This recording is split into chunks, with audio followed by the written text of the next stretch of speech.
ਅਸੀਂ 120 ਜ਼ਬੂਰ ਦੇ ਵਿੱਚ ਦੇਖਿਆ ਕਿ ਕਿਸ ਤਰ੍ਹਾਂ ਉਸਨੇ ਦੁੱਖ ਦੇ ਵਿੱਚ ਪ੍ਰਭੂ ਦੀ ਪੁਕਾਰ ਕੀਤੀ, ਲੇਕਿਨ ਉਸਦੀ ਇਹ ਸਾਰੀ ਪੁਕਾਰ ਦੇ ਵਿੱਚ ਇੱਕ ਉਮੀਦ ਛੁਪੀ ਹੋਈ ਜੋ ਅਸੀਂ ਪਹਿਲੀ ਹੀ ਵਰਸ ਦੇ ਵਿੱਚ ਦੇਖਦੇ ਹਾਂ। हे ਪ੍ਰਭੂ, ਜਦੋਂ ਮੈਂ ਦੁੱਖ ਵਿੱਚ ਸਾਂ ਮੈਂ ਤੈਨੂੰ ਪੁਕਾਰਿਆ ਔਰ ਤੂੰ ਮੈਨੂੰ ਉੱਤਰ ਦਿੱਤਾ। ਸੋ ਇਸ ਵੇਲੇ ਦਾਊਦ अपना जिहड़ा दुख आ वो उस प्रभु दे कोल लैके जा रहा, और सब तो जिहड़ी पहली चीज आ वो शुक्रगुजारी है। वो प्रभु दियां पिछलियां दित्तियां हुई बरकतां दे लई प्रभु दा शुक्रगुजार आ, और शुक्रगुजारी नूं अगे रख के फिर जिहड़ी अरदास आ प्रभु दे अगे करदा कि धोखेबाजां तो मैनूं बचा। हुण जिहड़े उहदे नाल बेसिकली शुक्रवादा उस दे नाल रड़िया आ, और ज्यादा जिहड़े होर ज्यादा रड़िओ हैगे आ ओह जिहड़े साउल दे बड़े चहेते सगे, जिहड़े साउल दे जाण तो राज दे विच जिन्हां दे कोल बहुत कुछ सी, और ओह हुण अपणियां ओह पुराणियां गद्दियां लभदे पए आ, वो सारे उस दे नाल इकट्ठे हो गए, और होर जिहड़े दाऊद दे नाल खार खांदे आ वो भी सारे उस दे नाल इकट्ठे हो गए और ओह इस वेले प्रभु दे अगे इहो ही दुआ लिया कि तुहानूं मैनूं धोखा दे के तुहानूं की मिलेगा, मैं किसी दा कुछ बिगाड़िया नहीं। दाऊद दे राज दे विच इजराइल दी कौम नूं बरकत बहुत मिलनी शुरू हो गई सी, जिहड़ी कि आलमोस्ट तुसीं ये कह लो कि राजा हिजकिया दे समय तक रही है उन्हां दे कोल। राजा हिजकिया तो बाद फिर जिस वेले असी देखांगे कि जिस वेले अगले राजे आने शुरू होया ते फिर बहुत सारियां मुसीबतां खड़ियां हो गई। सो अपने प्रवास की गल करदा पिया, 2 साल हो गए इस वेले उसनूं भटकदिआं नूं। मसीह दे आउण तो बेसिकली 994 साल पहला जिहड़ा अबशलोम ने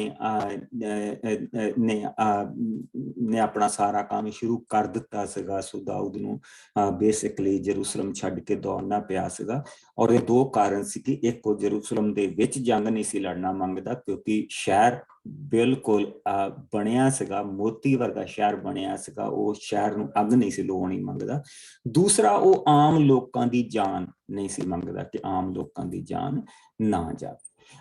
और तीसरी चीज उसनूं ये सीगी कि अगर जिन्ने भी मेरे नाल खैर खांदे आ इस समय दे विच उस दे नाल खड़े हो जाणगे, जिस दे नाल सानूं पता लग जाएगा कि उन्हां दे नाल कौन कौन खड़ा आ, किहड़ा बंदा आ जिहड़ा असल दे विच मूँह दे विच ते चिकनियां गल्लां करदा लेकिन अंदर उसदे जहर छुपी हुआ। सो इस सारियां दुआवां जिहड़ियां ओह अपनियां प्रभु दे अगे रखदा पिया। और असीं 121 जबूर दे विच भी देखते पाए हां, which is a basically repetition. 121 जबूर पहला आ चुका जदों दाऊद साउल तो दौड़ा सीगा, उस वेले 121 जबूर आया सी। सो आओ हुण असीं 121 मैं पढ़ देनी बस जी। प्रभु साडा राखा है, मैं अखियां पहाड़ां दी वल चुकदा हां, मेरी मदद कित्थों आवेगी।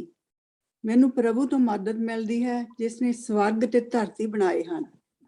वो तेरे पैरां नूं पक्कियां खड़ा करेगा, तेरा राखा चौकस रहेगा।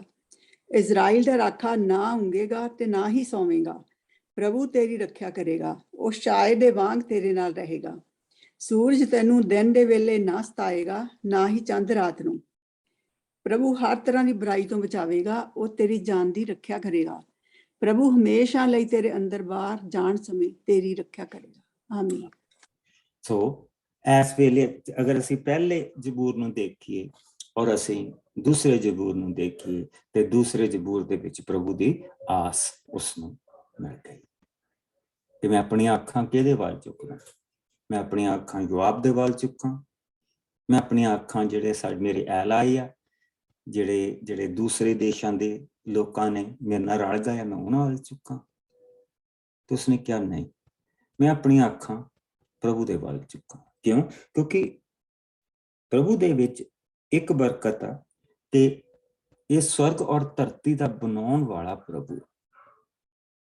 ਔਰ ਜਦ ਅਸੀਂ ਪ੍ਰਭੂ ਦੀ ਰਾਖੀ ਦੇ ਵਿੱਚ ਆ ਤੇ ਉਹ ਇੱਕ ਐਸਾ ਰਾਖਾ ਆ ਜਿਹੜਾ ਸਾਡੇ ਤੋਂ ਅੱਖ ਨਹੀਂ ਚੁੱਕਦਾ,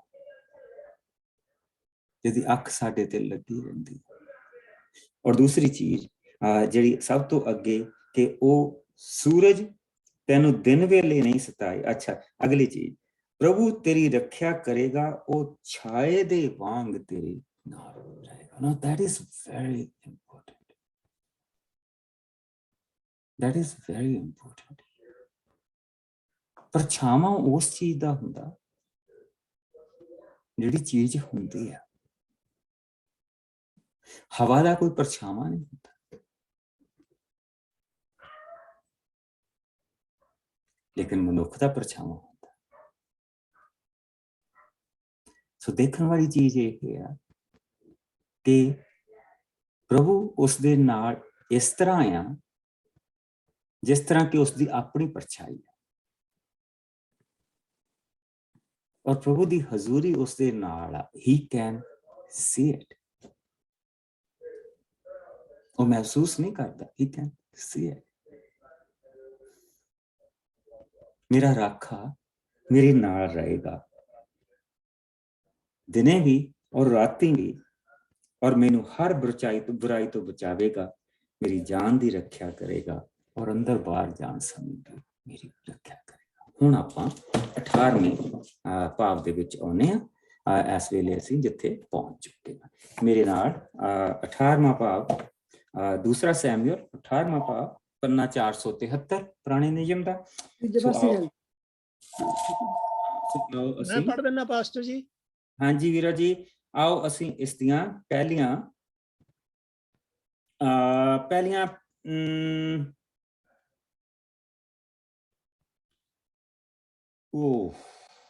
ਲੱਸੀ ਪਹਿਲੀਆਂ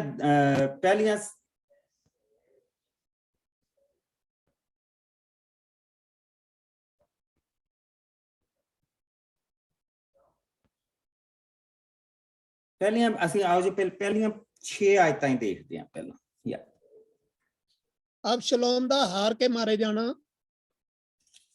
ਤਦ ਦਾਊਦ ਰਾਜਾ ਨੇ ਆਪਣੇ ਸਭ ਆਦਮੀਆਂ ਨੂੰ ਇਕੱਠੇ ਕਰਕੇ ਉਹਨਾਂ ਨੂੰ ਦਲਾਂ ਵਿੱਚ ਵੰਡ ਦਿੱਤਾ।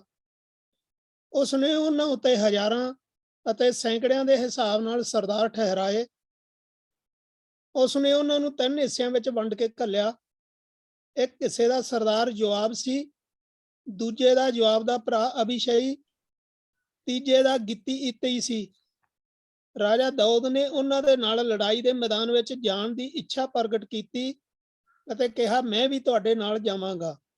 ਪਰ ਉਹਨਾਂ ਨੇ ਰਾਜਾ ਨੂੰ ਉੱਤਰ ਦਿੱਤਾ, ਤੁਸੀਂ ਸਾਡੇ ਨਾਲ ਨਾ ਆਓ। ਜੇਕਰ ਅਸੀਂ ਵੈਰੀ ਦੀ ਸੈਨਾ ਅੱਗਿਓਂ ਨੱਠ ਉੱਠੇ ਜਾਂ ਸਾਡੇ ਵਿੱਚ ਉਹਦੇ ਮਾਰੇ ਵੀ ਗਏ ਤਾਂ ਇਸ ਦਾ ਵੈਰੀ ਉੱਤੇ ਕੋਈ ਅਸਰ ਨਹੀਂ ਹੋਵੇਗਾ, ਪਰ ਤੁਹਾਡਾ ਮੁੱਲ ਸਾਡੇ ਵਿੱਚੋਂ ਕਈ 10,000 ਦੇ ਬਰਾਬਰ ਹੈ। ਇਸ ਲਈ ਤੁਸੀਂ ਇੱਥੇ ਸ਼ਹਿਰ ਵਿੱਚ ਰਹਿ ਕੇ ਹੀ ਸਾਡੇ ਲਈ ਇੱਥੋਂ ਮਦਦ ਘੱਲਣਾ। ਰਾਜਾ ਨੇ ਉੱਤਰ ਦਿੱਤਾ, ਜਿਸ ਤਰ੍ਹਾਂ ਤੁਸੀਂ ਕਹਿੰਦੇ ਹੋ ਮੈਂ ਉਸੇ ਤਰ੍ਹਾਂ ਕਰਾਂਗਾ। ਇਹ ਕਹਿ ਕੇ ਰਾਜਾ ਸ਼ਹਿਰ ਦੇ ਫਾਟਕ ਵਿੱਚ ਖੜਾ ਹੋ ਗਿਆ ਅਤੇ ਉਸ ਦੀ ਸਾਰੀ ਸੈਨਾ ਹਜ਼ਾਰਾਂ ਤੇ ਸੈਂਕੜਿਆਂ ਦੇ ਦਲਾਂ ਵਿੱਚ ਉੱਥੋਂ ਦੀ ਬਾਹਰ ਗਈ। ਅੰਤ ਵਿੱਚ ਉਸਨੇ ਜੋਆਬ, ਅਬੀਸ਼ਈ ਅਤੇ ਇਤੀ ਨੂੰ ਕਿਹਾ, ਥੋੜਾ ਮੇਰਾ ਖਿਆਲ ਰੱਖਦੇ ਹੋਏ ਅਬਸ਼ਲੋਮ ਨਾਲ ਨਰਮੀ ਵਾਲਾ ਵਰਤਾਓ ਕਰਨਾ। ਦਾਊਦ ਨੂੰ ਇਹ ਕਹਿੰਦਿਆਂ ਹੋਇਆਂ ਸਭ ਨੇ ਸੁਣਿਆ। ਸੋ ਦਾਊਦ ਦੀ ਸੈਨਾ ਬਸ ਇੱਥੇ ਤਾਂ ਠੀਕ ਹੈ ਬ੍ਰਦਰ ਜੀ। ਸੋ ਅਸੀਂ ਪ੍ਰਭੂ ਦੇ ਵਚਨ ਦੇ ਵਿੱਚ ਇਹ ਦੇਖਦੇ ਪਏ ਹਾਂ ਕਿ ਹੁਣ ਦਾਊਦ ਜਿਹੜਾ ਆ ਉਹ I'm gonna go to the old map, ਉੱਥੇ ਥੋੜਾ ਜਿਹੀ ਕਲੈਰਿਟੀ ਜਾ ਗਈ ਆ, ਕਿਉਂਕਿ ਵੱਡੇ ਮੈਪ ਦੇ ਵਿੱਚ ਤਾਂ ਆ ਸਾਰਾ ਇਲਾਕਾ ਦਾਊਦ ਦੇ ਕੋਲ ਆ ਨਾ। ਸੋ ਇੱਥੇ ਜਿੱਦਾਂ ਬਹੁਤ ਮੁਸ਼ਕਲ ਦੇ ਨਾਲ ਲੱਭਦੇ, ਲੇਕਿਨ ਜਿਹੜਾ ਇਹਨਾਂ ਦਾ ਪੁਰਾਣਾ ਮੈਪ ਆ, ਇਸ ਵੇਲੇ ਦਾਊਦ ਦਾ ਜਿਹੜਾ ਕੰਟਰੋਲ ਆ ਇਹ ਸਾਰੇ ਇਲਾਕੇ ਦੇ ਉੱਤੇ ਹੋ ਚੁੱਕਾ ਆ ਸਾਰੇ ਇਲਾਕੇ ਤੇ ਦਾਊਦ ਦਾ ਕੰਟਰੋਲ ਆ। ਲੇਕਿਨ ਜਿਹੜਾ ਦਾਊਦ ਆਪ ਜਿਹੜਾ ਆ ਉਹ ਇੱਥੇ ਆ ਮੈਨਹੇਮ ਦਾ ਜਿਹੜਾ ਸ਼ਹਿਰ ਆ ਨਾ, ਉਹ ਉੱਥੇ ਮਨੱਸੇ ਦੇ ਕਬੀਲੇ ਦੇ ਵਿੱਚ, ਉਹ ਜਰਦਨ ਦਰਿਆ ਦੇ ਇਧਰਲੇ ਪਾਸੇ ਆ। ਜੰਗ ਦਾ ਜਿਹੜਾ ਉਹਨਾਂ ਨੇ ਜਿਹੜੀ ਰੱਖੀ ਹੈਗੀ ਆ ਉਹਨਾਂ ਨੇ ਦੇਖਿਆ ਕਿ ਇੱਥੋਂ ਯਹੂਦਾ ਦੇ ਇਲਾਕੇ ਦੇ ਵਿੱਚੋਂ ਉਸਨੇ ਆਉਣਾ, ਬਿਨਯਾਮਿਨ ਦੇ ਲੋਕ ਨੂੰ ਉਸਦੇ ਨਾਲ ਇਸ ਵੇਲੇ ਅਬਸ਼ਾਲੋਮ ਦੇ। ਸੋ ਉਸਨੇ ਇੱਥੇ ਜਿਹੜਾ ਇਫਰਾਇਮ ਦੇ ਇਲਾਕੇ ਦੇ ਵਿੱਚ ਜਿਹੜਾ ਜੰਗਲ ਆ, ਉਸਨੇ ਕਿਹਾ ਅਸੀਂ ਉਹਨਾਂ ਨੂੰ ਉੱਥੇ ਘੇਰਾ ਪਾਵਾਂਗੇ, ਉੱਥੇ ਜਾ ਕੇ ਘੇਰ ਕੇ ਉੱਥੇ ਅਸੀਂ ਉਹਨਾਂ ਦੇ ਨਾਲ ਜੰਗ ਕਰਾਂਗੇ। ਸੋ ਇਧਰਲੇ ਪਾਸਿਓਂ ਅਬਸ਼ਾਲੋਮ ਵੀ ਤੁਰ ਚੁੱਕਾ ਆ ਆਪਣੀ ਸੈਨਾ ਲੈ ਕੇ। ਲੇਕਿਨ ਇਸ ਤੋਂ ਪਹਿਲਾਂ ਉਹ ਉੱਥੇ ਪਹੁੰਚਦਾ ਤਾਂ ਜਿਹੜਾ ਯੋਆਬ ਤੇ ਇਤਈ ਤੇ ਉਹਦਾ ਭਰਾ ਅਬਿਸ਼ਾਈ, ਜਿਹੜੇ 3 ਸਰਦਾਰ ਆ, ਉਹ ਆਪਣੀ ਸੈਨਾ ਲੈ ਕੇ ਉੱਥੇ ਪਹੁੰਚ ਚੁੱਕੇ ਆ। ਲੇਕਿਨ ਹੁਣ ਦਾਊਦ ਦੇ ਕੋਲ ਕੋਈ ਜਿਸ ਵੇਲੇ ਦਾਊਦ ਦੌੜਾ ਸੀ, ਉਹਦੇ ਕੋਲ ਅਬਾਊਟ 600 ਬੰਦਾ ਸੀ। ਔਰ ਉਸ ਵੇਲੇ ਜਿਹੜੀ ਸਾਰੀ ਸੈਨਾ ਸੀਗੀ ਉਹ ਬੇਸਿਕਲੀ ਇਹਨਾਂ ਇਲਾਕਿਆਂ ਦੇ ਵਿੱਚ ਕੰਟਰੋਲ ਕਰਦੀ ਪਈ ਸੀ ਜਿਹੜੇ ਦਾਊਦ ਨੇ ਜਿੱਤੇ ਸੀ। ਆ ਸਾਰੇ ਇਲਾਕੇ ਦਾਊਦ ਨੇ ਜਿੱਤ ਲਏ ਸੀਗੇ ਇਧਰਲੇ ਪਾਸੇ। ਹੁਣ ਜਿਹੜੀ ਹੈਗੀ ਆ, ਕਿਉਂਕਿ ਇਸ ਵੇਲੇ ਜੋਆਬ ਵੀ ਆਪਣੀ ਸੈਨਾ ਲੈ ਕੇ ਆ ਗਿਆ, ਅਬਿਸ਼ਾਈ ਵੀ ਆਪਣੀ ਸੈਨਾ ਲੈ ਕੇ ਆ ਗਿਆ। ਗਤ ਦੇ ਇਲਾਕੇ ਦੇ ਵਿੱਚੋਂ ਜਿਹੜੇ ਹਿੱਤੀ ਲੋਕ ਆ, ਉਹ ਵੀ ਉਹਨਾਂ ਨੇ ਵੀ ਦਾਊਦ ਦਾ ਸਾਥ ਦਿੱਤਾ, ਉਹ ਵੀ ਆਪਣੀ ਸੈਨਾ ਲੈ ਕੇ ਆ ਗਏ। ਔਰ ਇਧਰਲੇ ਪਾਸਿਓਂ ਇਸ ਇਲਾਕੇ ਦੇ ਵਿੱਚੋਂ ਵੀ ਬਹੁਤ ਸਾਰੇ ਲੋਕ ਜਿਹੜੇ ਦਾਊਦ ਦੇ ਨਾਲ ਜਿਨ੍ਹਾਂ ਦੀ ਸੰਧੀ ਸੀਗੀ, ਉਹਨਾਂ ਦੀਆਂ ਸੈਨਾਵਾਂ ਵੀ ਆ ਗਈਆਂ। ਔਰ ਇਸ ਵੇਲੇ ਦਾਊਦ ਦੀ ਜਿਹੜੀ ਸੈਨਾ ਆ ਉਹ ਕਾਫੀ ਭਾਰੀ ਆ। ਸੋ ਦਾਊਦ ਨੇ ਆਪਣੀ ਸੈਨਾ ਘੱਲੀ ਔਰ ਦਾਊਦ ਨੇ ਕਿਹਾ ਕਿ ਮੈਂ ਵੀ ਤੁਹਾਡੀ ਜਿੱਦਾਂ ਕਿ ਤਿੰਨਾਂ ਨੂੰ ਜਿਹੜਾ ਲੀਡ ਮੈਂ ਕਰੂੰਗਾ, ਮੈਂ ਆਪਣੀ ਫੌਜ ਨੂੰ ਮੈਂ ਆਪ ਲੀਡ ਕਰੂੰਗਾ। ਉਹਨਾਂ ਨੇ ਦਾਊਦ ਨੂੰ ਕਿਹਾ ਕਿ ਤੂੰ ਇਹ ਕੰਮ ਨਾ ਕਰ, ਅਗਰ ਤੂੰ ਮਾਰਿਆ ਗਿਆ ਤਾਂ ਜਿਹੜੀ ਜੰਗ ਆ ਉਸੇ ਵੇਲੇ ਖਤਮ ਹੋ ਜਾਣੀ, ਪਰ ਅਗਰ ਤੂੰ ਜਿਉਂਦਾ ਆ, ਅਗਰ ਸਾਡੇ ਵਿੱਚੋਂ ਅੱਧੀ ਸੈਨਾ ਵੀ ਸਾਡੀ ਮਾਰੀ ਗਈ ਤਾਂ ਅਸੀਂ ਅਗਲੇ ਦਿਨ ਫੇਰ ਜੰਗ ਦੇ ਲਈ ਤਿਆਰ। ਔਰ ਦੂਸਰੀ ਚੀਜ਼ ਇਹ ਆ ਕਿ ਸਾਡੀ ਸੈਨਾ ਵੱਡੀ ਆ, ਸਾਨੂੰ ਬਹੁਤ ਸਾਰੀ ਸਪਲਾਈਜ਼ ਦੀ ਜ਼ਰੂਰਤ ਪੈਣੀ, ਔਰ ਤੂੰ ਇੱਥੇ ਰਹਿ ਕੇ ਸਾਡੇ ਲਈ ਉਹ ਸਾਰੀ ਸਪਲਾਈਜ਼ ਕਰ ਲਈ, ਤਾਂ ਕਿ ਸਾਨੂੰ ਜਿਹੜੀ ਵੀ ਚੀਜ਼ ਦੀ ਜ਼ਰੂਰਤ ਹੋਵੇ, ਹਥਿਆਰਾਂ ਦੀ ਜ਼ਰੂਰਤ ਹੋਵੇ, ਘੋੜਿਆਂ ਦੀ ਜ਼ਰੂਰਤ ਹੋਵੇ, ਉਹ ਸਾਡੇ ਕੋਲ ਸਹੀ ਟਾਈਮ ਦੇ ਵਿੱਚ ਪਹੁੰਚ ਜਾ। ਔਰ ਦਾਊਦ ਨੇ ਉਹਨਾਂ ਨੂੰ ਇਹ ਸੁਨੇਹਾ ਦੇ ਕੇ ਕੱਲ ਦਿੱਤਾ। ਅਸੀਂ 2 ਜ਼ਬੂਰ ਇੱਥੇ ਦੇਖਾਂਗੇ, ਜ਼ਬੂਰ 4 ਔਰ 40। ਔਰ ਦਾਊਦ ਦੀ ਜਿਹੜੀ ਸੈਨਾ ਆ ਇਸ ਵੇਲੇ ਜੰਗ ਦੇ ਲਈ ਜਾ ਰਹੀ ਆ। ਉਹ ਦਰਵਾਜ਼ੇ ਦੇ ਅੱਗੇ ਖੜਾ ਆ ਔਰ ਉਸਨੇ ਇਤਈ ਨੂੰ, ਫਿਰ ਵੀ ਬਾਪ, ਉਸਨੇ ਇਤਈ ਨੂੰ ਔਰ ਇਸੇ ਤਰ੍ਹਾਂ ਉਸਨੇ ਜਵਾਬ ਦੇ ਭਰਾ ਅਬਿਸ਼ਾਈ ਨੂੰ ਉਸਨੇ ਕਿਹਾ ਕਿ ਦੇਖ, ਜੇ ਅਬਸ਼ਾਲੋਮ ਤੁਹਾਡੀ ਕੈਦ ਦੇ ਵਿੱਚ ਆ ਜਾਵੇ, ਫੜਿਆ ਜਾਏ, ਉਹਨਾਂ ਨਰਮਾਈ ਵਾਲਾ ਵਰਤਾਓ ਕਰ। ਕਹਿੰਦਾ ਕਿ ਮਤਲਬ ਕਿ ਉਹਨੂੰ ਮਾਰੇ। Still my son। ਔਰ ਇੰਨਾ ਵੱਡਾ ਉਸਨੇ ਆਪਣੇ ਬਾਪ ਨੂੰ ਬੇਇੱਜ਼ਤ ਕੀਤਾ, ਔਰ ਲੇਕਿਨ ਫਿਰ ਵੀ ਦਾਊਦ ਦੇ ਦਿਲ ਦੇ ਵਿੱਚ ਦਇਆ ਆ, ਪਿਆਰ, ਮਾਫੀ। ਉਸਦਾ ਦਿਲ ਪ੍ਰਭੂ ਦੇ ਦਿਲ ਵਾਲਾ ਹੈ। ਜਿਸ ਤਰ੍ਹਾਂ ਪ੍ਰਭੂ ਨੇ ਉਸਨੂੰ ਮਾਫ ਕੀਤਾ, ਉਹ ਬਿਲਕੁਲ ਉਸੇ ਤਰ੍ਹਾਂ ਉਸਨੂੰ ਮਾਫ ਕਰਨ ਦੇ ਲਈ ਤਿਆਰ।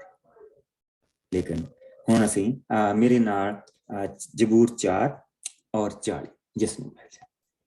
ਮੈਂ ਪੜ੍ਹ ਦੇਣਾ ਪਾਸਟਰ ਜੀ। Go ahead ਮੇਰਾ ਜੀ। 828 ਸਫਾ, ਸਾਂਝ ਵੇਲੇ ਦੀ ਪ੍ਰਾਰਥਨਾ। ਮੇਰੇ ਹੱਕਾਂ ਦੇ ਰਖਵਾਲੇ ਪਰਮੇਸ਼ਰ, ਜਦੋਂ ਮੈਂ ਤੈਨੂੰ ਪੁਕਾਰਾਂ ਤੂੰ ਮੈਨੂੰ ਉੱਤਰ ਦੇ।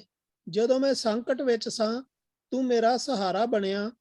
ਹੇ ਮਨੁੱਖੋ, ਕਦੋਂ ਤੱਕ ਤੁਸੀਂ ਆਦਰ ਦੀ ਥਾਂ ਮੇਰਾ ਨਿਰਾਦਰ ਕਰੋਗੇ? ਕਦੋਂ ਤੱਕ ਤੁਸੀਂ ਵਿਅਰਥ ਗੱਲਾਂ ਨੂੰ ਚਾਹੋਗੇ? ਕਦੋਂ ਤੱਕ ਤੁਸੀਂ ਝੂਠ ਦਾ ਸਾਥ ਦੇਵੋਗੇ? ਇਹ ਸੱਚ ਮੰਨੋ, ਪ੍ਰਭੂ ਨੇ ਆਪਣੀ ਅਦਭੁਤ ਦਇਆ ਮੇਰੇ ਤੇ ਪ੍ਰਗਟ ਕੀਤੀ ਹੈ। ਜਦੋਂ ਵੀ ਮੈਂ ਪੁਕਾਰਦਾ ਹਾਂ, ਪ੍ਰਭੂ ਮੇਰੀ ਸੁਣਦਾ ਹੈ। ਡਰੋ ਅਤੇ ਪਾਪ ਨਾ ਕਰੋ। ਸੌਂਦੇ ਸਮੇਂ ਵੀ ਇਸ ਤੇ ਧਿਆਨ ਕਰੋ ਅਤੇ ਸ਼ਾਂਤ ਰਹੋ। ਭਲੀ ਕੁਰਬਾਨੀ ਚੜਾਓ, ਪ੍ਰਭੂ ਉੱਤੇ ਪੱਕਾ ਭਰੋਸਾ ਰੱਖੋ। ਬਹੁਤ ਸਾਰੇ ਕਹਿੰਦੇ ਹਨ, ਕਾਸ਼ ਸਾਨੂੰ ਕੋਈ ਭਲਾਈ ਦਿਖਾ ਸਕਦਾ। ਪ੍ਰਭੂ ਸਾਡੇ ਤੇ ਆਪਣੇ ਮੁਖ ਦਾ ਚਾਨਣ ਚਮਕਾ। हे ਪ੍ਰਭੂ, ਤੂੰ ਮੇਰੇ ਮਨ ਵਿੱਚ ਉਹਨਾਂ ਤੋਂ ਅਧਿਕ ਆਨੰਦ ਪੈਦਾ ਕੀਤਾ ਜਿਨ੍ਹਾਂ ਦਾ ਅਨਾਜ ਤੇ ਦਾਖਸਾਰ ਜਿਨ੍ਹਾਂ ਦਾ ਅਨਾਜ ਤੇ ਦਾਖਸਾਰ ਬਹੁਤ ਹਨ। ਮੈਂ ਸ਼ਾਂਤ ਵਾਤਾਵਰਨ ਵਿੱਚ ਲੰਮਾ ਪੈਂਦਾ ਹੀ ਸੌ ਜਾਂਦਾ ਹਾਂ। हे ਪ੍ਰਭੂ, ਤੂੰ ਇਕੱਲਾ ਹੀ ਮੇਰੀ ਸੁਰੱਖਿਆ ਕਰਦਾ ਹੈ। ਪੜੇ ਸੁਣੇ ਜਾਣ ਤੇ ਸ਼ੀਸ਼ ਬਰਕਤ ਹੋਵੇ। ਔਰ ਅਸੀਂ ਇਹ ਜ਼ਬੂਰ ਜਿਹੜਾ ਸੀਗਾ, ਜਿਸ ਵੇਲੇ ਅਸੀਂ 17ਵਾਂ ਦੂਸਰੇ ਭਾਵ ਦਾ 17ਵਾਂ ਭਾਵ ਵੀ ਦੇਖਿਆ ਸੀਗਾ, ਔਰ ਜਿਸ ਵੇਲੇ ਦਾਊਦ ਬਹੁਤ ਉਸ ਵੇਲੇ ਵੀ ਔਖੇ ਸਮੇਂ ਦੀ ਵਿੱਚ ਦੀ ਉਹ ਗੁਜ਼ਰਦਾ ਪਿਆ ਸੀਗਾ, ਔਰ ਉਸਨੂੰ ਦੌੜ ਭੱਜ ਪਈ ਹੋਈ ਸੀ, ਉਸਨੂੰ ਜਰਦਨ ਦਰਿਆ ਟੱਪਣਾ ਪਿਆ ਸੀ। ਸਾਰੇ ਜਿੰਨੇ ਵੀ ਥੋੜੇ ਬਹੁਤੇ ਲੋਕ ਉਸ ਵੇਲੇ ਉਸਦੇ ਨਾਲ ਸੀ, ਉਹਨਾਂ ਨੂੰ ਲੈ ਕੇ। ਔਰ ਇੱਥੇ ਉਸਨੇ ਜਿਸਲੇ ਆਪਣੀ ਫੌਜ ਨੂੰ ਵਿਦਾ ਕਰਦਾ ਪਿਆ, ਤਾਂ ਉਸ ਵੇਲੇ ਵੀ ਉਸਨੇ ਪ੍ਰਭੂ ਦੇ ਅੱਗੇ ਦੁਆ ਕਿ ਪ੍ਰਭੂ ਤੂੰ ਹੀ ਮੇਰਾ ਰਾਖਾ ਆ, ਤੂੰ ਹੀ ਮੇਰਾ ਬਚਾਅ ਕਰਨ ਵਾਲਾ। ਮੈਂ ਜਦ ਵੀ ਉਸਨੂੰ ਪੁਕਾਰਿਆ। ਕਿੰਨਾ ਬਣਨਾ ਹੁਣ ਮੇਰੀ ਜ਼ਬੂਰ 40 ਤੇ ਤੇਰੇ ਲਈ। ਹਾਂਜੀ 40 ਗੋ ਹੈਡ ਮਾਂ। ਮਹਿਮਾ ਦਾ ਗੀਤ। ਮੈਂ ਧੀਰਜ ਨਾਲ ਪ੍ਰਭੂ ਦੀ ਉਡੀਕ ਕੀਤੀ ਹੈ। ਉਸਨੇ ਕੰਨ ਲਾ ਕੇ ਮੇਰੀ ਪੁਕਾਰ ਸੁਣ ਲਈ ਹੈ। ਉਸਨੇ ਮੈਨੂੰ ਡੂੰਘੇ ਟੋਏ ਅਰਥਾਤ ਭਿਅੰਕਰ ਦਲਦਲ ਵਿੱਚੋਂ ਬਾਹਰ ਕੱਢ ਕੇ ਮੇਰੇ ਪੈਰ ਚਟਾਨ ਉੱਤੇ ਰੱਖੇ ਅਤੇ ਮੇਰਾ ਚੱਲਣਾ ਸਥਿਰ ਕੀਤਾ।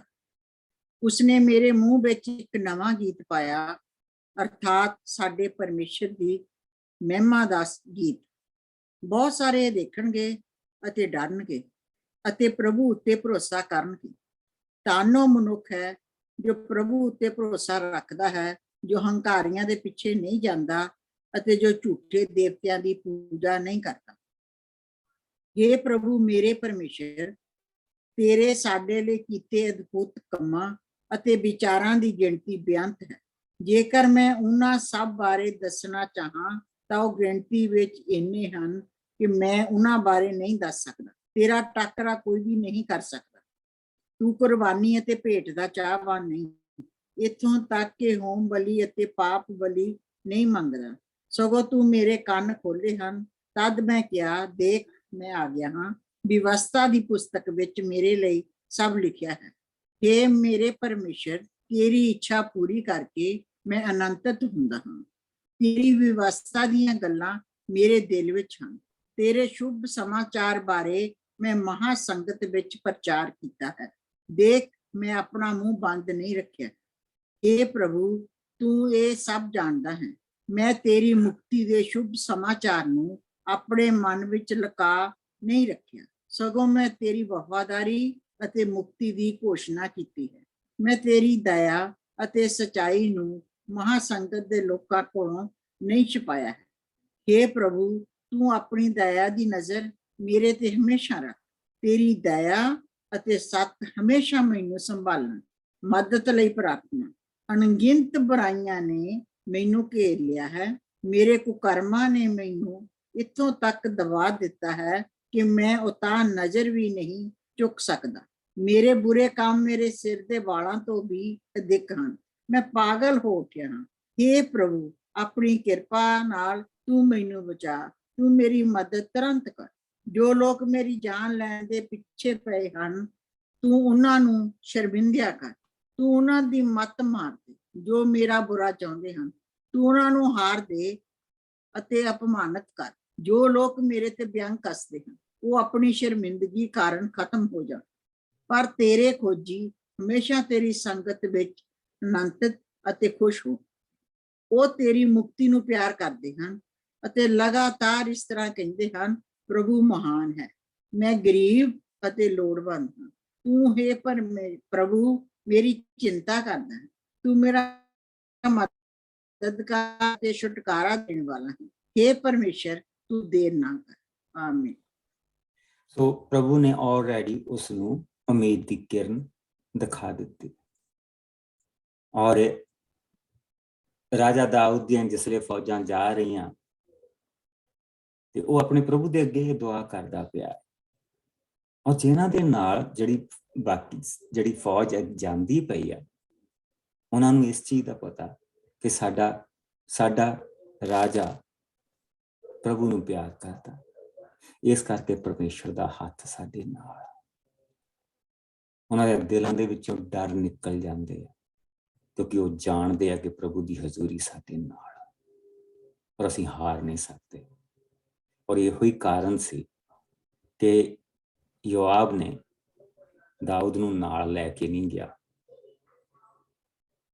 ਉਸ ਨੂੰ ਪਤਾ ਸੀ ਕਿ ਜੇ ਮੈਂ ਇਸ ਨੂੰ ਨਾਲ ਲੈ ਕੇ ਗਿਆ ਤੇ ਫਿਰ ਮੈਂ ਇਹਨੂੰ ਪ੍ਰੋਟੈਕਟ ਕਰਦਾ ਫਿਰੂੰਗਾ,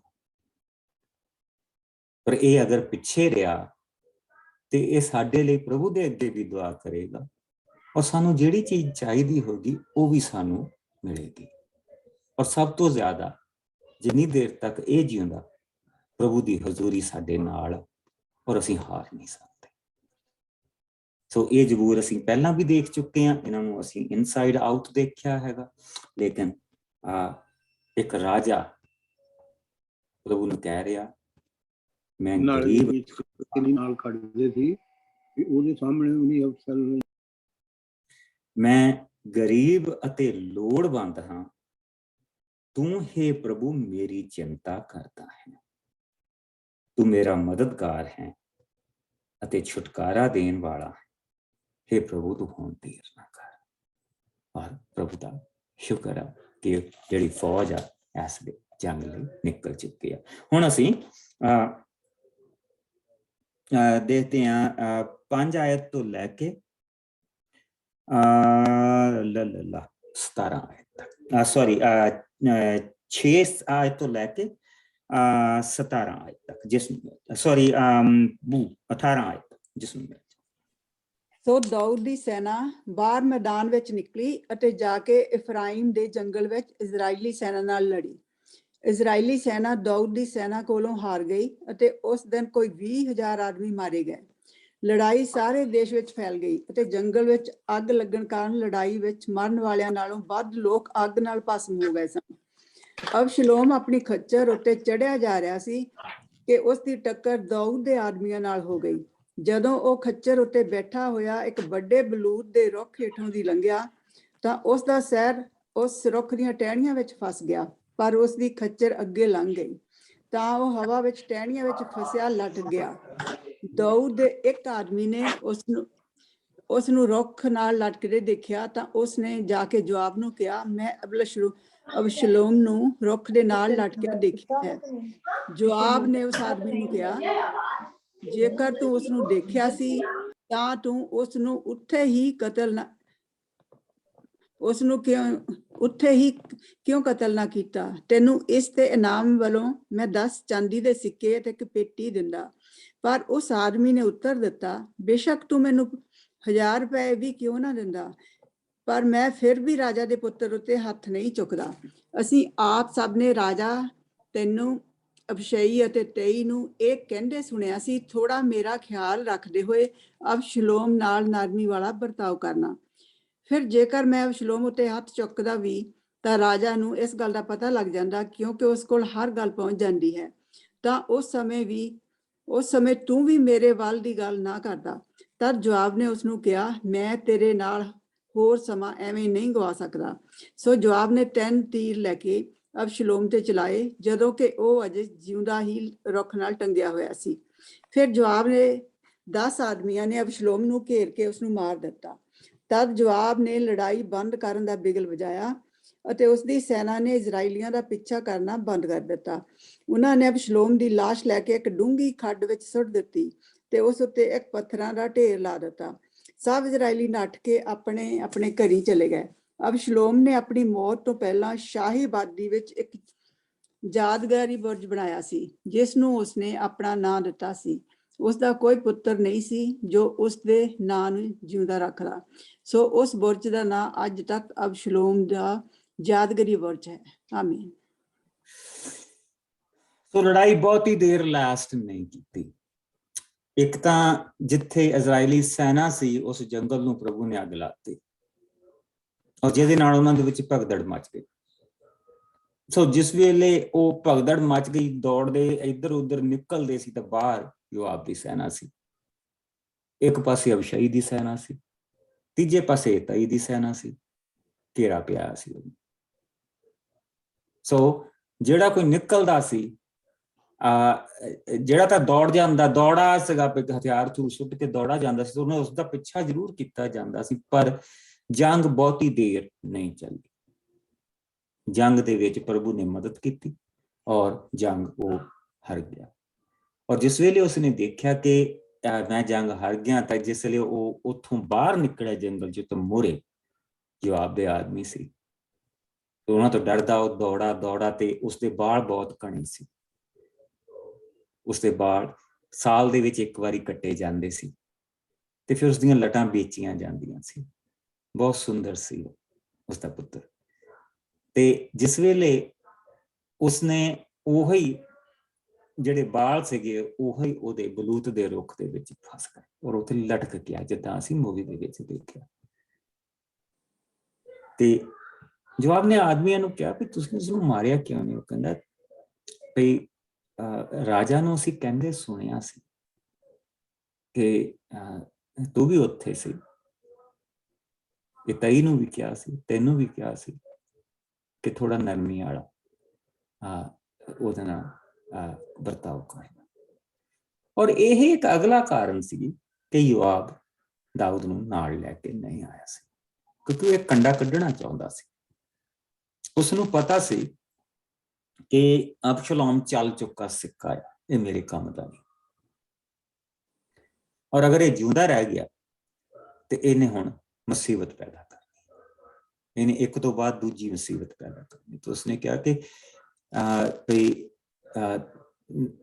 ਕੋਈ ਜੇ ਤੂੰ ਨਹੀਂ ਮਾਰਿਆ, ਤੇ ਫਿਰ ਉਸਨੇ 3 ਤੀਰ ਉਹਦੇ ਤੇ ਚਲਾਏ ਔਰ ਫਿਰ ਜਿਹੜੇ ਸੀਗੇ ਬਾਕੀ ਦਾ ਜਿਹੜਾ ਕੰਮ ਸੀ ਉਹਦੇ ਲੋਕਾਂ ਨੇ ਖਤਮ ਕਰ ਦਿੱਤਾ ਔਰ ਉਸਨੂੰ ਉਹਨਾਂ ਨੇ ਦਬਾ ਦਿੱਤਾ।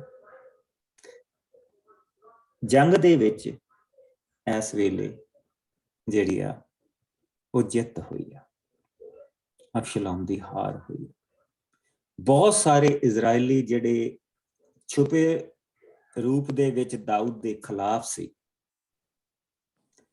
ਉਹ ਜਿਹੜੇ ਸਾਰੇ ਉਸਦੇ ਨਾਲ ਅਬਸ਼ਲੋਮ ਦੇ ਨਾਲ ਰਲ ਚੁੱਕੇ ਸੀ, ਪ੍ਰਭੂ ਨੇ ਉਹਨਾਂ ਦਾ ਵੀ ਬੇਸਿਕਲੀ ਖਾਤਮਾ ਕਰ ਦਿੱਤਾ। ਔਰ ਜਿਹੜੇ ਦੌੜ ਕੇ ਜਾ ਕੇ ਘਰਾਂ ਦੇ ਵਿੱਚ ਵੜ ਗਏ, ਉਹ ਹੁਣ ਉਹਨਾਂ ਦੇ ਕੋਲ ਉਹਨਾਂ ਨੂੰ ਇਕੱਠਿਆਂ ਕਰਨ ਵਾਲਾ ਕੋਈ ਨਹੀਂ ਰਹਿ ਜਾਣਾ, ਸੋ ਉਹ ਬਚ ਗਏ। ਸੋ ਅਸੀਂ ਇੱਥੇ ਕੀ ਦੇਖਦੇ ਪਏ ਹਾਂ ਕਿ ਪ੍ਰਭੂ ਨੇ 2 ਸਾਲ ਜਿਹੜੇ ਦਾਊਦ ਨੂੰ ਜਿਹੜਾ ਦੌੜਨਾ ਪਿਆ, ਜਿਹੜੀ ਉਸਦੀ ਸਜ਼ਾ ਸੀਗੀ, ਇਹ ਸਜ਼ਾ ਦਾ ਸਮਾਂ ਜੋ ਦਾਊਦ ਨੇ ਆਪਣੇ ਆਪ ਨੂੰ ਦਿੱਤੀ ਸੀ। ਔਰ ਜਿਸ ਵੇਲੇ ਅਸੀਂ ਵਾਪਸ ਆਉਂਦੇ ਹਾਂ, ਥੋੜਾ ਜਿਹਾ ਬੈਕ ਜਾਂਦੇ ਹਾਂ, ਜਿਸ ਲਈ ਅਸੀਂ ਦੇਖਿਆ ਸੀ ਕਿ ਦਾਊਦ ਨੇ ਬਸ਼ਬਾ ਦੇ ਨਾਲ ਪਾਪ ਕੀਤਾ ਤੇ ਉਸਨੇ ਯੁਰਾਇਆ ਨੂੰ ਮਰਵਾ ਦਿੱਤਾ ਔਰ ਯੁਰਾਇਆ ਦੇ ਨਾਲ ਯੁਰਾਇਆ ਦੇ ਬਹੁਤ ਸਾਰੇ ਬੰਦੇ ਜਿਹੜੇ ਸੀਗੇ ਉਹ ਵੀ ਮਾਰੇ ਗਏ। ਤੇ ਦਾਊਦ ਨੇ ਆਪਣੇ ਪਾਪ ਨੂੰ ਛੁਪਾਉਣ ਦੀ ਖਾਤਰ ਇਹ ਸਾਰਾ ਕੁਝ ਕੀਤਾ ਸੀ ਔਰ ਲੋਕਾਂ ਨੂੰ ਖੁਸ਼ ਕਰਨ ਦੀ ਖਾਤਰ, ਲੋਕਾਂ ਦੇ ਵਿੱਚ ਇੱਕ ਚੰਗਾ ਰਾਜਾ ਬਣਨ ਦੀ ਖਾਤਰ ਉਸਨੇ ਇਹ ਕੀਤਾ ਕਿ ਉਸਨੇ ਬਸ਼ਬਾ ਦੇ ਨਾਲ ਵਿਆਹ ਕਰਾ ਲਿਆ। ਉਸਨੇ ਸੋਚਿਆ ਸਭ ਕੁਝ ਢਕ ਛੁਪ ਗਿਆ, ਲੇਕਿਨ ਉਸਨੇ ਉਸਦਾ ਜਿਹੜਾ ਪਾਪ ਸੀਗਾ ਉਹ ਪ੍ਰਭੂ ਨੂੰ ਚੰਗਾ ਨਹੀਂ ਲੱਗਾ। ਸੋ ਪ੍ਰਭੂ ਨੇ ਨਥਾਨ ਨਬੀ ਨੂੰ ਕੱਲਿਆ। ਨਥਾਨ ਨਬੀ ਨੇ ਆ ਕੇ ਉਸਨੂੰ ਇੱਕ ਛੋਟੀ ਜਿਹੀ ਕਹਾਣੀ ਸੁਣਾਈ। ਇੱਕ ਅਮੀਰ ਆਦਮੀ ਦੇ ਕੋਲ ਬਹੁਤ ਸਾਰੀਆਂ ਭੇਡਾਂ ਸੀ, ਦੂਸਰੇ ਪਾਸੇ ਇੱਕ ਗਰੀਬ ਆਦਮੀ ਸੀ ਜਿਹਦੇ ਕੋਲ ਇੱਕ ਲੇਲਾ ਸੀ ਜਿਹੜਾ ਉਸਨੇ ਆਪਣੇ ਬੱਚਿਆਂ ਦੇ ਵਾਂਗ ਪਾਲਿਆ ਸੀ। ਔਰ ਜਿਸ ਦਿਨ ਅਮੀਰ ਆਦਮੀ ਦੇ ਘਰ ਪ੍ਰਾਹੁਣਾ ਆਇਆ ਤੇ ਉਸਨੇ ਆਪਣੀਆਂ ਭੇਡਾਂ ਦੇ ਵਿੱਚੋਂ ਕੋਈ ਭੇਡ ਨਹੀਂ ਲਈ, ਪਰ ਉਸ ਗਰੀਬ ਦਾ ਲੇਲਾ ਲੈ ਕੇ ਉਸਨੂੰ ਜਗਾ ਕੀਤਾ ਔਰ ਉਸਨੂੰ ਪਕਾਇਆ। ਔਰ ਉਹਦੇ ਨਾਲ ਕੀ ਕਰਨਾ ਚਾਹੀਦਾ? ਦਾਊਦ ਕਹਿੰਦਾ, ਦਾਊਦ ਨੇ ਜਿਹੜੀ ਸਜ਼ਾ ਸੁਣਾਈ ਉਹ 12ਵੇਂ ਭਾਗ ਦੀ 5ਵੀਂ ਆਇਤ ਦੇ ਵਿੱਚ। ਦਾਊਦ ਨੂੰ ਇਸ ਘਟਨਾ ਬਾਰੇ ਸੁਣ ਕੇ ਬਹੁਤ ਗੁੱਸਾ ਆਇਆ। ਜੋ ਦਾਊਦ ਨੇ ਕੀਤਾ, ਪ੍ਰਭੂ ਨੂੰ ਵੀ ਉਹ ਦੇਖ ਕੇ ਪ੍ਰਭੂ ਦਾ ਵੀ ਦਿਲ ਟੁੱਟਾ। ਸੋ ਇਹ ਦੇਖਣਾ ਮੰਗਦਾ ਸੀ ਕਿ ਦਾਊਦ ਕੀ ਸਜ਼ਾ ਦਿੰਦਾ ਆਪਣੇ ਆਪ ਨੂੰ। ਦਾਊਦ ਨੇ ਇਸ ਘਟਨਾ ਸੁਣ ਕੇ ਬਹੁਤ ਗੁੱਸਾ ਆਇਆ। ਉਸਨੇ ਕਿਹਾ, ਜਿਉਂਦੇ ਪ੍ਰਭੂ ਦੀ ਸਹੁੰ, ਜਿਸ ਆਦਮੀ ਨੇ ਵੀ ਇਹ ਅਪਰਾਧ ਕੀਤਾ ਹੈ, ਮੈਂ ਉਸਨੂੰ ਮੌਤ ਦੀ ਸਜ਼ਾ ਦਿੱਤੀ ਜਾਵੇਗੀ ਔਰ ਇਸ ਅਪਰਾਧ ਦੇ ਬਦਲੇ ਉਸਨੇ ਜਿੰਨਾ ਲਿਆ ਹੈ ਉਸ ਦਾ 4 ਗੁਣਾ ਦੇਣਾ ਪਏਗਾ। ਨਥਾਨ ਨਬੀ ਨੇ ਕਿਹਾ ਕਿ ਤੂੰ। और फिर ਅਸੀਂ ਦੇਖਿਆ ਕਿ ਦਾਊਦ ਨੇ ਨਥਾਨ ਨਬੀ ਨੂੰ ਸਾਫ਼ ਕਹਿਤਾ ਕਿ ਮੈਂ ਪਾਪ ਕੀਤਾ, ਔਰ ਪ੍ਰਭੂ ਦੀ ਹਜ਼ੂਰੀ ਦੇ ਵਿੱਚ ਜਾ ਕੇ ਉਸਨੇ ਆਪਣੇ ਪਾਪ ਨੂੰ ਸਵੀਕਾਰ ਕੀਤਾ। ਔਰ ਜਿਸ ਵੇਲੇ ਪਾਪ ਨੂੰ ਸਵੀਕਾਰ ਕੀਤਾ ਤਾਂ ਪ੍ਰਭੂ ਦਾ ਮੁੜ ਕੇ ਵਚਨ ਆਇਆ। ਨਥਾਨ ਨੇ ਉੱਤਰ ਦਿੱਤਾ, ਪ੍ਰਭੂ ਨੇ ਤੈਨੂੰ ਤੇਰਾ ਪਾਪ ਮਾਫ ਕਰ ਦਿੱਤਾ ਹੈ, ਇਸ ਲਈ ਤੂੰ ਨਹੀਂ ਮਰੇਗਾ, ਪਰ ਕਿਉਂਕਿ ਤੂੰ ਇਹ ਕਰਕੇ ਪ੍ਰਭੂ ਦੀ ਨਿੰਦਾ ਦਾ ਕਾਰਨ ਬਣਿਆ ਹੈ, ਸੋ ਤੇਰਾ ਹੋਣ ਵਾਲਾ ਬੱਚਾ ਨਹੀਂ ਬਚੇਗਾ। ਇਹ ਕਹਿ ਕੇ ਨਥਾਨ ਉੱਥੋਂ ਚਲਾ। ਔਰ ਨਥਾਨ ਨੇ ਪਹਿਲੀ ਚੀਜ਼ ਇਹ ਕਹੀ ਸੀ ਕਿ ਉਰੀਆ ਦੀ ਪਤਨੀ ਦੇ ਨਾਲ ਤੂੰ ਔਰ ਉਰੀਆ ਨੂੰ ਮਰਵਾ ਕੇ ਤੂੰ ਇਹ ਕੀਤਾ, ਹੁਣ ਤਲਵਾਰ ਤੇਰੇ ਘਰ ਤੋਂ ਕਦੀ ਨਹੀਂ ਜਾਏਗੀ। ਸੋ ਦਾਊਦ ਨੇ 4 ਗੁਣਾ ਸਜ਼ਾ ਕਹੀ ਸੀ। ਸੋ ਬਸ਼ੀਬਾ ਦਾ ਜਿਹੜਾ ਹੋਣ ਵਾਲਾ ਪੁੱਤਰ ਸੀ, ਜਿਹੜਾ ਪੈਦਾ ਹੋਇਆ, ਉਹ ਮਰ ਗਿਆ, ਨੰਬਰ 1। ਉਸ ਤੋਂ ਬਾਅਦ ਅਮਨੋਨ ਨੇ ਅਬਸ਼ਲੋਮ ਦੀ ਭੈਣ ਦੇ ਨਾਲ ਉਸਦਾ ਉਹ ਗੁਨਾਹ ਕੀਤਾ,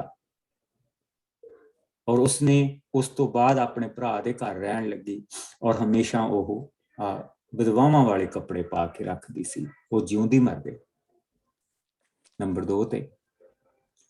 ਨੰਬਰ 3 ਦੇ ਉੱਤੇ ਜਿਸਲੇ ਅਬਸ਼ਲੋਮ ਨੇ ਦੇਖਿਆ ਕਿ ਦਾਊਦ ਨੇ ਅਮਨੋਨ ਨੂੰ ਕੋਈ ਸਜ਼ਾ ਨਹੀਂ ਦਿੱਤੀ, ਔਰ ਉਸਨੇ ਦੇਖਿਆ ਕਿ ਇਹ ਜਿੱਦਾਂ ਇਸਨੇ ਪਹਿਲਾਂ ਸਾਰਾ ਕੁਝ ਰਗ ਦੇ ਥੱਲੇ ਕੀਤਾ, ਇਹ ਉਹ ਕਰਨਾ ਮੰਗਦਾ, ਤੇ ਉਸਨੇ ਆਪਣੇ ਭਰਾ ਅਮਨੋਨ ਨੂੰ ਮਾਰ ਦਿੱਤਾ। 3 ਮੌਤਾਂ ਹੋ ਗਈਆਂ, ਔਰ 4ਥੀ ਮੌਤ ਹੁਣ ਅਬਸ਼ਲੋਮ ਦੀ ਹੋ ਗਈ। 4 ਗੁਣਾ ਉਸਨੇ ਕਿਹਾ ਸੀ। ਦਾਊਦ ਦੀਆਂ 4 ਸੰਤਾਨਾਂ, 3 ਮਰ ਚੁੱਕੀਆਂ ਔਰ 1 ਮਰੇ ਬਰਾबर, 1 ਮਰੇ ਬਰਾबर ਦਾਊਦ ਦੇ ਸਾਹਮਣੇ, ਔਰ ਉਹ ਮੌਤ ਤੋਂ ਵੀ ਜ਼ਿਆਦਾ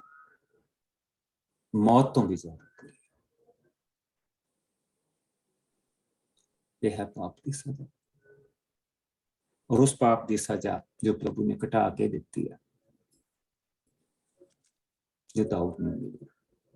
ਸੋ ਅਸੀਂ ਇੱਥੇ ਦੇਖਦੇ ਪਏ ਹਾਂ ਕਿ ਉਸਦਾ ਜਿਹੜਾ ਪੁੱਤਰ ਆ ਉਹ ਮਾਰਿਆ ਗਿਆ। ਜੰਗ ਦੇ ਵਿੱਚ ਫਤਿਹ ਹੋਈ, ਜੰਗ ਦੇ ਵਿੱਚ ਫਤਿਹ ਹੋਈ, ਔਰ ਯੋਆਬ ਨੇ ਅਬਸ਼ਲੋਮ ਨੂੰ ਮਾਰ ਦਿੱਤਾ। ਸੋ ਹੁਣ ਦਾਊਦ ਨੂੰ ਖਬਰ ਜਾ ਰਹੀ ਹੈ ਕਿ ਕੀ ਹੋਇਆ। ਸੋ 19 ਆਇਤ ਤੋਂ ਲੈ ਕੇ ਆਓ ਅਸੀਂ ਇਸ ਚੈਪਟਰ ਨੂੰ ਖਤਮ ਕਰੀਏ।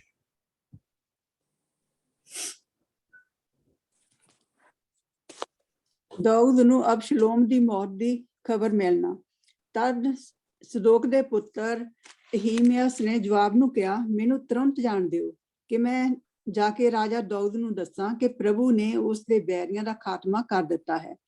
ਪਰ ਜਵਾਬ ਨੇ ਉਸ ਨੂੰ ਕਿਹਾ, ਨਹੀਂ, ਅੱਜ ਤੈਨੂੰ ਰਾਜਾ ਨੂੰ ਕੋਈ ਸ਼ੁਭ ਸਮਾਚਾਰ ਦੇਣ ਦੀ ਆਗਿਆ ਨਹੀਂ ਹੈ, ਕਿਉਂਕਿ ਅੱਜ ਉਸ ਦਾ ਪੁੱਤਰ ਮਾਰਿਆ ਗਿਆ ਹੈ। ਇਹ ਸ਼ੁਭ ਸਮਾਚਾਰ ਤੂੰ ਕਿਸੇ ਹੋਰ ਦਿਨ ਰਾਜਾ ਨੂੰ ਦੇਣਾ। ਫਿਰ ਜਵਾਬ ਨੇ ਆਪਣੀ ਕੂਸ਼ੀ ਜ਼ਾਤ ਦੇ ਗੁਲਾਮ ਨੂੰ ਕਿਹਾ, ਤੂੰ ਜਾ ਕੇ ਜੋ ਕੁਝ ਦੇਖਿਆ ਹੈ ਰਾਜਾ ਨੂੰ ਦੱਸ। ਕੂਸ਼ੀ ਗੁਲਾਮ ਜਵਾਬ ਨੂੰ ਮੱਥਾ ਟੇਕ ਕੇ ਉੱਥੋਂ ਤੁਰੰਤ ਚਲਾ ਗਿਆ। ਪਰ ਅਹੀਮਸ ਨੇ ਜਵਾਬ ਨੂੰ ਕਿਹਾ, ਤੁਸੀਂ ਮੈਨੂੰ ਵੀ ਆਗਿਆ ਦੇਵੋ ਕਿ ਮੈਂ ਵੀ ਕੂਸ਼ੀ ਦੇ ਪਿੱਛੇ ਨੱਠ ਕੇ ਜਾਵਾਂ ਤੇ ਰਾਜਾ ਨੂੰ ਖਬਰ ਦੇਵਾਂ। ਜਵਾਬ ਨੇ ਉੱਤਰ ਦਿੱਤਾ, ਪੁੱਤਰ ਤੂੰ ਕਿਉਂ ਜਾਣਾ ਚਾਹੁੰਦਾ ਹੈ, ਇਹ ਜਾਣਦਾ ਹੋਇਆ ਵੀ ਕਿ ਤੈਨੂੰ ਇਸ ਤੋਂ ਕੋਈ ਇਨਾਮ ਨਹੀਂ ਮਿਲੇਗਾ। ਅਹੀਮਸ ਨੇ ਕਿਹਾ, ਨਹੀਂ, ਮੈਨੂੰ ਜਾਣ ਦਿਓ। ਠੀਕ ਹੈ, ਜਾ। ਸੋ ਅਹੀਮਸ ਮੈਦਾਨੀ ਰਾਹ ਤੋਂ ਦੀ ਹੋ ਕੇ ਨੱਠਿਆ ਤੇ ਕੂਸ਼ੀ ਗੁਲਾਮ ਤੋਂ ਅੱਗੇ ਲੰਘ ਗਿਆ। ਦਾਊਦ ਸ਼ਹਿਰ ਦੀ ਬਾਹਰਲੀ ਡਿਉੜੀ ਅਤੇ ਅੰਦਰਲੀ ਡਿਉੜੀ ਦੇ ਵਿਚਕਾਰਲੀ ਖੁੱਲੀ ਥਾਂ ਵਿੱਚ ਬੈਠਾ ਹੋਇਆ ਸੀ, ਪਰ ਪਹਿਰੇਦਾਰ ਬਾਹਰਲੀ ਡਿਉੜੀ ਦੀ ਦੀਵਾਰ ਉੱਤੇ ਖੜਾ ਸੀ। ਉਸਨੇ ਦੂਰ ਇੱਕ ਆਦਮੀ ਨੂੰ ਨੱਠੇ ਆਉਂਦੇ ਦੇਖਿਆ। ਉਸ ਪਹਿਰੇਦਾਰ ਨੇ ਇਸ ਬਾਰੇ ਹੇਠ ਰਾਜਾ ਨੂੰ ਦੱਸਿਆ ਤੇ ਰਾਜਾ ਨੇ ਕਿਹਾ, ਜੇਕਰ ਉਹ ਆਦਮੀ ਇਕੱਲਾ ਆ ਰਿਹਾ ਹੈ ਤਾਂ ਉਹ ਜ਼ਰੂਰ ਕੋਈ ਸਮਾਚਾਰ ਲੈ ਕੇ ਆ ਰਿਹਾ ਹੈ। ਇੰਨੇ ਵਿੱਚ ਨੱਠ ਕੇ ਆਉਣ ਵਾਲਾ ਆਦਮੀ ਹੋਰ ਨੇੜੇ ਆ ਗਿਆ। ਤਦ ਪਹਿਰੇਦਾਰ ਨੇ ਇੱਕ ਹੋਰ ਆਦਮੀ ਨੂੰ ਨੱਠੇ ਆਉਂਦਿਆਂ ਦੇਖਿਆ ਤੇ ਉਸਨੇ ਉਸਦੇ ਬਾਰੇ ਵੀ ਹੇਠ ਖੜੇ ਪਹਿਰੇਦਾਰ ਨੂੰ ਦੱਸਿਆ। ਰਾਜਾ ਨੇ ਉੱਤਰ ਦਿੱਤਾ, ਉਹ ਵੀ ਕੋਈ ਖਬਰ ਲੈ ਕੇ ਆ ਰਿਹਾ ਹੈ। ਪਹਿਰੇਦਾਰ ਨੇ ਕਿਹਾ, ਪਹਿਲਾ ਆਦਮੀ ਜੋ ਆ ਰਿਹਾ ਹੈ ਉਹ ਅਹੀਮਸ ਵਰਗਾ ਲੱਗ ਰਿਹਾ ਹੈ। ਰਾਜਾ ਨੇ ਉੱਤਰ ਦਿੱਤਾ, ਉਹ ਇੱਕ ਭਲਾ ਆਦਮੀ ਹੈ। ਸੋ ਕੋਈ ਸ਼ੁਭ ਸਮਾਚਾਰ ਲੈ ਕੇ ਆਏਗਾ। ਸੋ ਅਹੀਮਸ ਦੇ ਰਾਜਾ ਦੇ ਨੇੜੇ ਪਹੁੰਚ ਕੇ ਨਿਉ ਕੇ ਪ੍ਰਣਾਮ ਕੀਤਾ ਤੇ ਕਿਹਾ, ਪ੍ਰਭੂ ਦੀ ਮਹਿਮਾ ਹੋਵੇ, ਜਿਸ ਨੇ ਤੁਹਾਨੂੰ ਤੁਹਾਡੇ ਉਹਨਾਂ ਸਭ ਬੈਰੀਆਂ ਉੱਤੇ ਜਿੱਤ ਦਿੱਤੀ ਹੈ ਜਿਨ੍ਹਾਂ ਨੇ ਤੁਹਾਡੇ ਵਿਰੁੱਧ ਵਿਦਰੋਹ ਕੀਤਾ ਸੀ। ਤਦ ਰਾਜਾ ਨੇ ਪੁੱਛਿਆ, ਕੀ ਜਵਾਨ ਅਬਸ਼ਲੋਮ ਠੀਕ ਠਾਕ ਹੈ? ਅਹੀਮਸ ਨੇ ਉੱਤਰ ਦਿੱਤਾ, ਜਦੋਂ ਜਵਾਬ ਨੇ ਮੈਨੂੰ ਤੁਹਾਡੇ ਇਸ ਦਾਸ ਨੂੰ ਤੁਹਾਡੇ ਕੋਲ ਘੱਲਿਆ ਤਾਂ ਮੈਂ ਇੱਕ ਵੱਡਾ ਰੌਲਾ ਸੁਣਿਆ ਸੀ, ਪਰ ਮੈਨੂੰ ਪਤਾ ਨਹੀਂ ਉਹ ਕਿਸ ਚੀਜ਼ ਦਾ ਰੌਲਾ ਸੀ। ਰਾਜਾ ਨੇ ਉਸ ਨੂੰ ਕਿਹਾ, ਤੂੰ ਪਿੱਛੇ ਮੁੜ ਕੇ ਉੱਥੇ ਖੜਾ ਹੋ ਜਾ। ਸੋ ਰਾਜਾ ਦੇ ਕਹੇ ਅਨੁਸਾਰ ਖੜਾ ਹੋ ਗਿਆ। ਤਦ ਉਹ ਕੁਸ਼ੀ ਗੁਲਾਮ ਵੀ ਉੱਥੇ ਪਹੁੰਚ ਗਿਆ ਤੇ ਉਸਨੇ ਰਾਜਾ ਨੂੰ ਕਿਹਾ, ਮਹਾਰਾਜ, ਮੈਂ ਤੁਹਾਡੇ ਲਈ ਸ਼ੁਭ ਸਮਾਚਾਰ ਲੈ ਆਇਆ ਹਾਂ। ਪ੍ਰਭੂ ਨੇ ਅੱਜ ਦੇ ਦਿਨ ਤੁਹਾਨੂੰ ਤੁਹਾਡੇ ਵੈਰੀਆਂ ਉੱਤੇ ਜਿੱਤ ਦਿੱਤੀ ਹੈ। ਰਾਜਾ ਨੇ ਉਸ ਗੁਲਾਮ ਤੋਂ ਪੁੱਛਿਆ, ਕੀ ਅਬਸ਼ਲੋਮ ਜਵਾਨ ਠੀਕ ਠਾਕ ਹੈ? ਕੁਸ਼ੀ ਗੁਲਾਮ ਨੇ ਉੱਤਰ ਦਿੱਤਾ, ਮਹਾਰਾਜ, ਕਾਸ਼ ਜੋ ਕੁਝ ਉਸ ਨਾਲ ਵਾਪਰਿਆ ਹੈ ਤੁਹਾਡੇ ਸਭ ਬੈਰੀਆਂ ਤੇ ਤੁਹਾਡੇ ਵਿਰੁੱਧ ਉੱਠਣ ਵਾਲਿਆਂ ਨਾਲ ਵਾਪਰਦਾ। ਇਹ ਸੁਣ ਕੇ ਰਾਜਾ ਨੂੰ ਕੰਬਣੀ ਛਿੜ ਪਈ ਤੇ ਉਹ ਰੋਂਦਾ ਹੋਇਆ ਫਾਟਕ ਦੇ ਵਿੱਚੋਂ ਦੀ ਆਪਣੇ ਕਮਰੇ ਵਿੱਚ ਚਲਾ ਗਿਆ। ਉਹ ਇਸ ਤਰ੍ਹਾਂ ਤਾਹਾਂ ਮਾਰ ਕੇ ਰੋਣ ਲੱਗਾ, ਮੇਰੇ ਪੁੱਤਰ, ਹਾਂ ਮੇਰੇ ਪੁੱਤਰ ਅਬਸ਼ਲੋਮ, ਕਾਸ਼ ਮੈਂ ਤੇਰੀ ਥਾਂ ਮਰ ਗਿਆ ਹੁੰਦਾ। ਹਾਏ ਮੇਰੇ ਪੁੱਤਰ। ਆਮੀਨ। ਆਮੀਨ। ਪ੍ਰਭੂ ਨੇ ਬਹੁਤ ਦਾਊਦ ਨੂੰ ਦਿੱਤਾ। ਪ੍ਰਭੂ ਨੇ ਦਾਊਦ ਨੂੰ ਮਾਲਾ ਮਾਲ ਕਰ ਦਿੱਤਾ ਸੀ। ਭੇਡਾਂ ਚਰਾਉਣ ਵਾਲਾ ਸੀ। ਉਸਨੇ ਆਪਣੇ ਸਾਰੀ ਕੌਮ ਦਾ ਚਰਵਾਹਾ ਰਾਜਾ ਬਣਾ ਦਿੱਤਾ। ਔਰ ਪਾਪ ਨੇ ਕੀ ਹਾਲ ਕੀਤਾ ਉਸਦਾ। It's very tough, ਦਾਊਦ ਦੇ ਲਈ। ਔਰ ਇਸ ਵੇਲੇ ਉਸਨੂੰ ਖਬਰ ਦੇਣੀ ਹੈ ਕਿਸ ਤਰ੍ਹਾਂ ਦਿੱਤੀ ਜਾਏ।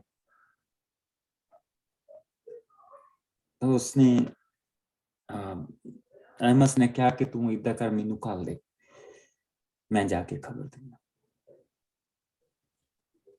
ਤਾਂ ਉਸਨੇ ਕਿਹਾ ਕਿ ਅੱਜ ਉਸਦਾ ਪੁੱਤਰ ਮਾਰਿਆ ਗਿਆ, ਅੱਜ ਖਬਰ ਦੇਣ ਦਾ ਸਮਾਂ ਹੈ। ਅਗਰ ਤੂੰ ਇਹ ਸੋਚਦਾ ਕਿ ਤੈਨੂੰ ਕੋਈ ਇਨਾਮ ਮਿਲੇਗਾ, ਤੈਨੂੰ ਇਨਾਮ ਮਿਲੇਗਾ। ਦਾਊਦ ਨੂੰ ਪਤਾ ਹੈ। ਹੁਣ ਤੈਨੂੰ ਆਉਂਦਿਆਂ ਦੇਖ ਕੇ ਉਹਨੂੰ ਭਿਣਕ ਲੱਗ ਜਾਂਦੀ।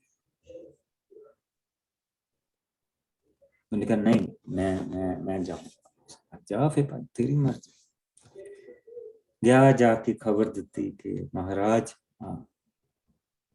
ਜੰਗ ਦੇ ਵਿੱਚ ਸਾਡੀ ਜਿੱਤ। ਉਸਨੇ ਕਿਹਾ, ਅਬਸ਼ਲੋਮ ਠੀਕ। पहली चीज, मेरा पुत्र ठीक है।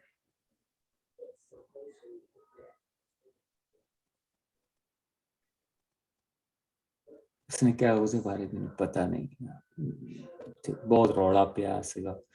सो मैं तो जिसले देखा कि जंग का बिगल फूकिया गया और साडी जित हो गई है, मैं तो तुहानू खबर देनी आया।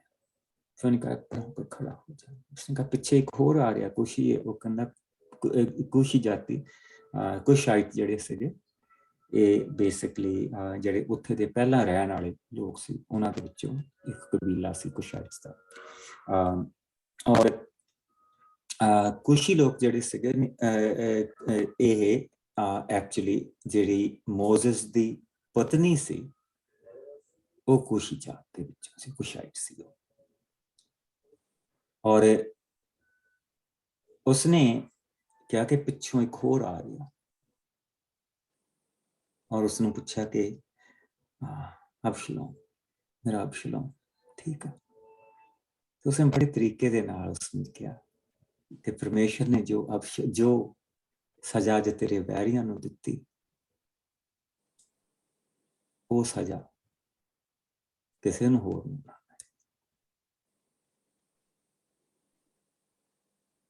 ਐਸਾ ਟੁੱਟ ਗਿਆ, ਉੱਤੇ टूट गया था। अबशलोम मेरा पुत्र, अबशलोम। प्रभु यीशु मसीह दे आउण तो 992 ਸਾਲ ਪਹਿਲਾਂ ਅਬਸ਼ਾਲੋਮ ਮਾਰਿਆ ਗਿਆ। ਔਰ ਦਾਊਦ ਮੁੜ ਕੇ ਦਾਊਦ ਦੀ ਜਿਹੜੀ ਸੰਸਥਾਪਨਾ, ਰਾਜ ਦੀ ਜਿਹੜੀ ਸੰਸਥਾਪਨਾ ਉਹ ਦੁਬਾਰਾ ਹੋ ਗਈ। ਔਰ ਜਿਸ ਵੇਲੇ ਉਹ ਪ੍ਰਭੂ ਦੀ ਹਜ਼ੂਰੀ ਦੇ ਵਿੱਚ ਰੋ ਰਿਹਾ ਤੇ ਸਾਮਦਾਸ ਜਿਹੜਾ ਉਸਨੂੰ ਰੀਅਲੀ ਰਿਪਰੈਜ਼ੈਂਟ ਕਰਦਾ, ਸ਼ੁਕਰਗੁਜ਼ਾਰ ਵੀ ਆ ਤੇ ਮਨ ਵੀ ਟੁੱਟਾ। ਆਓ ਅਸੀਂ ਜ਼ਬੂਰ 10 ਦੇਖੀਏ।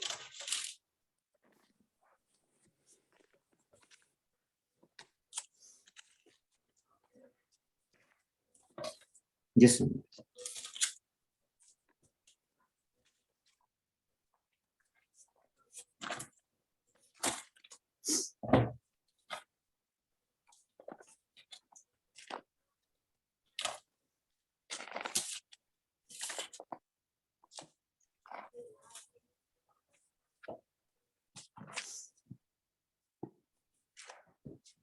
ਮੈਂ ਹੀ ਪੜ੍ਹਦੀ ਹਾਂ ਪਾਸਟਰ ਜੀ।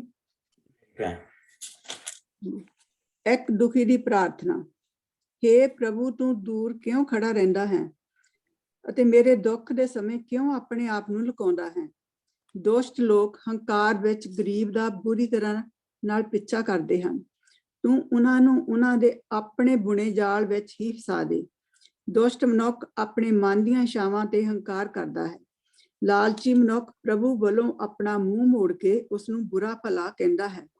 ਉਹ ਆਪਣੇ ਹੰਕਾਰ ਦੀ ਮਸਤੀ ਵਿੱਚ ਕਹਿੰਦਾ ਹੈ, ਮੈਨੂੰ ਪ੍ਰਭੂ ਦੀ ਲੋੜ ਨਹੀਂ।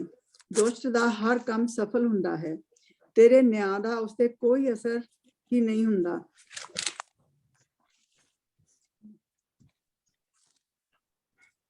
ਉਹ ਉਸ ਤੋਂ ਦੂਰ ਹੈ ਤੇ ਉਹ ਸਭ ਬੈਰੀਆਂ ਤੋਂ ਤੇ ਹੱਸਦਾ ਹੈ।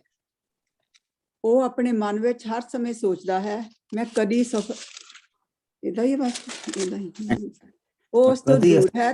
ਹਾਂਜੀ, ਉਹ ਸਭ ਬੈਰੀਆਂ ਤੇ ਹੱਸਦਾ ਹੈ। ਉਹ ਆਪਣੇ ਮਨ ਵਿੱਚ ਹਰ ਸਮੇਂ ਸੋਚਦਾ ਹੈ, ਮੈਂ ਕਦੀ ਸਫਲ ਨਹੀਂ ਹੋਵਾਂਗਾ। ਮੇਰੇ ਕੋਈ ਪੀੜ੍ਹੀ ਵੀ ਦੁੱਖ ਦਾ ਮੂੰਹ ਨਹੀਂ ਦੇਖੇਗੀ। ਉਸ ਦਾ ਮੂੰਹ ਕਪਟ ਅਤੇ ਅਤਿਆਚਾਰ ਨਾਲ ਭਰਿਆ ਹੈ। ਉਸ ਦੇ ਬੁੱਲਾਂ ਤੇ ਹਰ ਸਮੇਂ ਘਿਰਣਾ ਅਤੇ ਅਪਮਾਨ ਹੈ। ਉਹ ਪਿੰਡਾਂ ਦੇ ਵਿੱਚ ਲੁਕ ਕੇ ਬਹਿੰਦਾ ਹੈ। ਇਹ ਬਦੋਸ਼ੀਆਂ ਦੇ ਕਤਲ ਦੀ ਤਾਕ ਵਿੱਚ ਰਹਿੰਦਾ ਹੈ। ਉਹ ਬੇਸਹਾਰਿਆਂ ਦਾ ਛੁਪ ਕੇ ਪਿੱਛਾ ਕਰਦਾ ਹੈ। ਉਹ ਸ਼ੇਰ ਦੇ ਵਾਂਗ ਆਪਣੇ ਲੁਕਣ ਦੀ ਥਾਂ ਤੇ ਬੈਠਦਾ ਹੈ। ਉਹ ਲੁਕ ਕੇ ਬੈਠਦਾ ਹੈ ਕਿ ਗਰੀਬ ਨੂੰ ਫੜੇ। ਉਹ ਅੰਤ ਗਰੀਬ ਨੂੰ ਫੜ ਲੈਂਦਾ ਹੈ ਤੇ ਆਪਣੇ ਜਾਲ ਵਿੱਚ ਫਸਾ ਲੈਂਦਾ ਹੈ। ਗਰੀਬ ਬੇਸਹਾਰਾ ਮਨੁੱਖ ਲੱਭ ਕੇ ਡਿੱਗ ਜਾਂਦਾ ਹੈ। ਉਹ ਦੁਸ਼ਟ ਦੀ ਸ਼ਕਤੀ ਨਾਲ ਪਿਸ ਜਾਂਦਾ ਹੈ। ਦੁਸ਼ਟ ਮਨੁੱਖ ਆਪਣੇ ਮਨ ਵਿੱਚ ਕਹਿੰਦਾ ਹੈ, ਪਰਮੇਸ਼ਰ ਭੁੱਲ ਗਿਆ ਹੈ, ਉਸਨੇ ਆਪਣਾ ਚਿਹਰਾ ਲੁਕਾ ਲਿਆ ਹੈ, ਉਹ ਇਹ ਸਭ ਕਦੀ ਵੀ ਨਹੀਂ ਦੇਖੇਗਾ। ਹੇ ਪ੍ਰਭੂ, ਹੇ ਪਰਮੇਸ਼ਰ, ਤੂੰ ਆਪਣਾ ਹੱਥ ਚੁੱਕ, ਤੂੰ ਗਰੀਬ ਮਨੁੱਖ ਨੂੰ ਨਾ ਭੁੱਲ। ਇੱਕ ਦੁਸ਼ਟ ਮਨੁੱਖ ਪਰਮੇਸ਼ਰ ਦਾ ਇਸ ਤਰ੍ਹਾਂ ਅਪਮਾਨ ਕਰਦਾ ਹੈ। ਉਹ ਆਪਣੇ ਮਨ ਵਿੱਚ ਕਿਉਂ ਕਹਿੰਦਾ ਹੈ, ਤੂੰ ਇਸ ਸਭ ਦਾ ਲੇਖਾ ਨਹੀਂ ਲਵੇਂਗਾ? ਪਰ ਹੇ ਪ੍ਰਭੂ, ਤੂੰ ਦੇਖਦਾ ਹੈ, ਤੂੰ ਦੁੱਖਾਂ ਤੇ ਮੁਸੀਬਤਾਂ ਤੇ ਧਿਆਨ ਦਿੰਦਾ ਹੈ, ਤੂੰ ਹਮੇਸ਼ਾ ਮਦਦ ਕਰਦਾ ਹੈ। ਬੇਸਹਾਰਾ ਮਨੁੱਖ ਹਮੇਸ਼ਾ ਆਪਣੇ ਆਪ ਨੂੰ ਤੇਰੇ ਹੱਥਾਂ ਵਿੱਚ ਸੌਂਪਦਾ ਹੈ। ਤੂੰ ਹਮੇਸ਼ਾ ਨਾਥਾਂ ਦਾ ਮਦਦਗਾਰ ਰਿਹਾ ਹੈ। ਤੂੰ ਦੁਸ਼ਟਾਂ ਅਤੇ ਬੁਰੇ ਕੰਮ ਕਰਨ ਵਾਲਿਆਂ ਦੀਆਂ ਬਾਹਾਂ ਤੋੜ ਦੇ।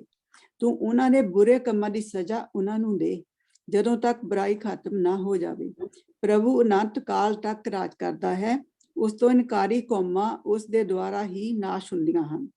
ਹੇ ਪ੍ਰਭੂ, ਤੂੰ ਗਰੀਬਾਂ ਦੀ ਪ੍ਰਾਰਥਨਾ ਸੁਣ, ਤੂੰ ਉਹਨਾਂ ਨੂੰ ਹੌਸਲਾ ਦੇ, ਤੂੰ ਉਹਨਾਂ ਦੀ ਪੁਕਾਰ ਸੁਣ।